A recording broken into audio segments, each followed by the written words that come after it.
Sa ngayon, okay naman kami ni Mr. B. Ano kami? MU kami. MU kami, guys. Saan kami matutulog pag uwi ni Mr. B, be? Di kami mag-asawa ni Mr. B. Hindi kami dapat magtabi. Dito kami matutulog sa bahay. Nakaraan, kaya lang natulog doon dahil inaayos yung bahay ko. Tapos, kaya siya natulog dito dahil may maaga kaming appointment na hindi ko siya magigising sa bahay niya dahil late siya nagigising. Okay?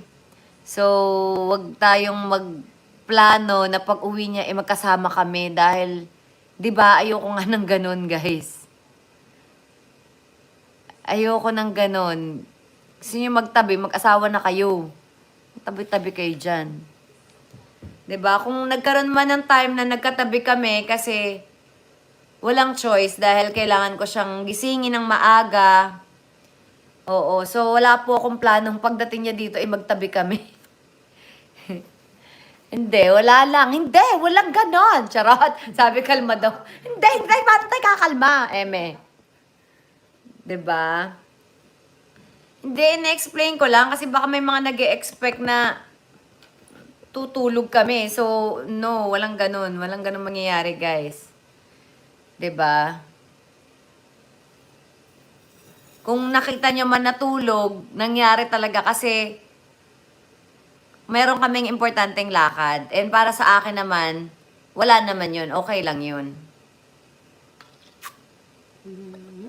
'Di ba?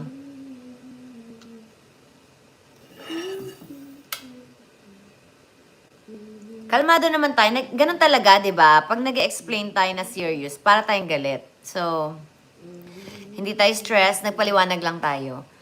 O, di ba, kala nyo galit na? Nagpaliwanag lang tayo, guys. Hindi tayo galit.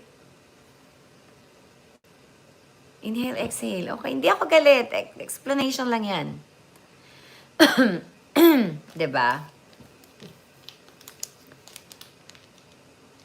Dalagang Pilipina, yes. Sabihin nyo ng maarte, but I don't care. It's me, myself, and I. This is me and my body.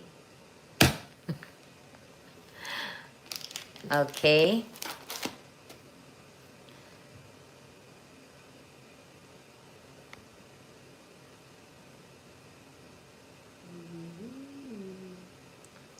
Kahit na hindi kami magkatabi, wala akong problema kung makikitulog si Mr. B kung may kailangan, 'di ba? Kung may importante kaming gagawin, but hindi, wala namang masama doon kasi like ako sa kanya, nakitulog kami doon kasi 'di ba, may amoy pintura yung room namin, so wala talagang tulugan. Kasi mag-check-in pa kami, 'di ba? So bilang nagtitipid kami, di sama na lang kami doon. Sabi. Yun talaga yun, guys. Yun talaga, nagtitipid kami, makitulog na lang talaga. Sa gilid lang naman ako eh.